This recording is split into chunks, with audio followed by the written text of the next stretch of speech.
જય હિન્દ, જય નમસ્કાર મિત્રો. તો સ્વાગત છે તમારો બધાનું આપણા સૈયારા પ્લેટફોર્મ ફોરેસ્ટવાલા યુટ્યુબ ચેનલના એક નવા વિડીયોમાં. તો આજે આપણે ખૂબ જ મહત્ત્વપૂર્ણ અપડેટની વાત કરીશું કે જીએસએસબી ગુજરાત ગૌણ સેવા પસંદગી મંડળ દ્વારા ભરતી કરવામાં આવશે. આપ સૌને ખ્યાલ જ છે કે સિનિયર વૈજ્ઞાનિક મદદનીશ વર્ગ 3ની કુલ 8 જગ્યા ઉપર ભરતી કરવામાં આવશે. ખાસ ધ્યાન રાખો કે આ ભરતી ફક્ત દિવ્યાંગ ઉમેદવારો માટે ખાસ ભરતી શુભેચ્છ રાખવામાં આવી છે. દોસ્તો, આગળ વધીશું.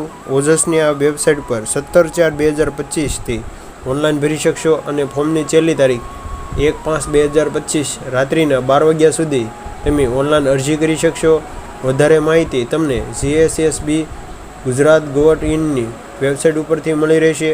અરજી કરવા માટેની વિગતવાર સૂચનાઓ જાહેરાત ક્રમાંક 7માં દર્શાવેલી સહિત તથા સમગ્ર જાહેરાત ઓનલાઈન અરજી કરતા પહેલાં ઉમેદવારોએ પોતાને ધ્યાન કાળજીપૂર્વક વાંચી લેવી.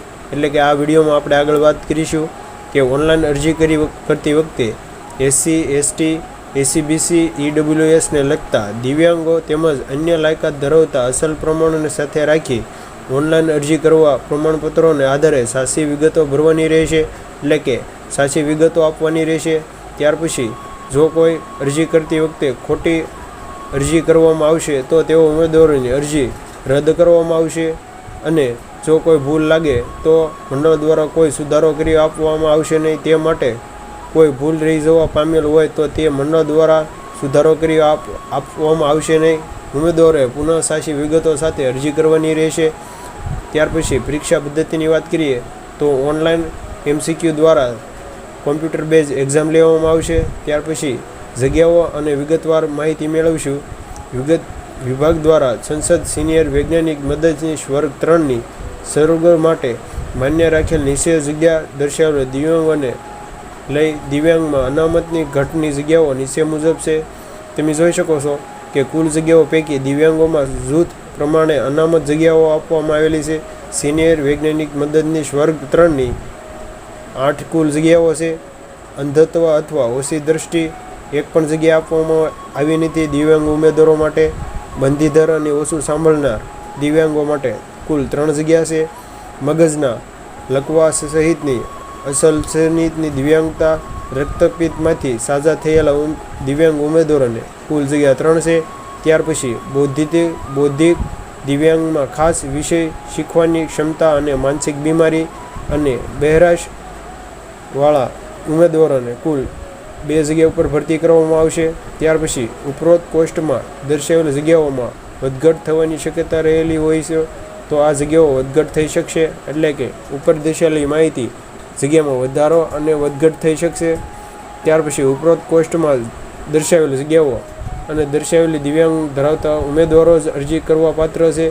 દિવ્યાંગ ઉમેદવારો માટે સામાન્ય વહીવટ વિભાગ 15/2/2001 ઠરાવ ક્રમાંક જે 40% દિવ્યાંગોનું સલટી હોવું જોઈએ. દિવ્યાંગોની ટકાવારી ધરાવતા હોવાનું સિવિલ સર્જનનું તબીબી પ્રમાણપત્ર ધરાવતા હશે તો જ દિવ્યાંગ ઉમેદવારો ઉપલબ્ધિ વયમર્યાદા અને અનામતનો લાભ લઈ શકશે. એટલે કે તમારી પાસે 40% કે તેથી વધુ ટકાવારી ધરાવતા હોવાનું સિવિલ સર્જનનું પ્રમાણપત્ર હોવું જોઈએ.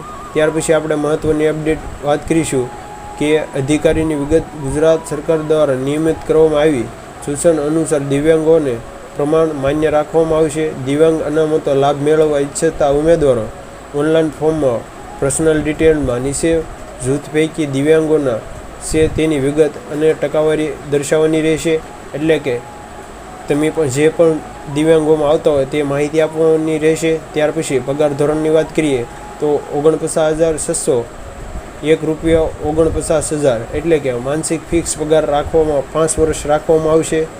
ત્યાર પછી મહત્ત્વની વયમર્યાદાની વાત કરીએ તો 18થી 39 વર્ષના ઉમેદવારો ભાગ લઈ શકશે. 39 વર્ષથી વધુ ન હોવું જોઈએ. ત્યાર પછી શૈક્ષણિક લાયકાત જે પોસ્ટ પ્રમાણે આપવામાં આવેલી છે. ત્યાર પછી જે વયમર્યાદા અને છૂટછાટ દિવ્યાંગોને નીચે મુજબ નિયમોને વયમર્યાદા છૂટછાટ મળવાપાત્ર છે. તમે જોઈ શકો છો કે સામાન્ય કેટેગરી અશક્યતા ધરાવતા પુરુષો અને મહિલાઓને 10 વર્ષ 15 અને 20 વર્ષ સુધી મહત્તમ 45 વર્ષની વયમર્યાદા આપવામાં આવેલી છે. તો હાલ આ વિડીયોમાં આપણે આજની માહિતી મેળવીશું. જો વધારે માહિતી જોઈતી હોય તો વિડીયોના ડિસ્ક્રિપ્શન બોક્સમાં આપણે આની લિંક આપી દઈશું, ત્યાંથી તમે વધારે માહિતી મેળવી શકશો. તો મળીએ એક નવા વિડીયો સાથે. ત્યાં સુધી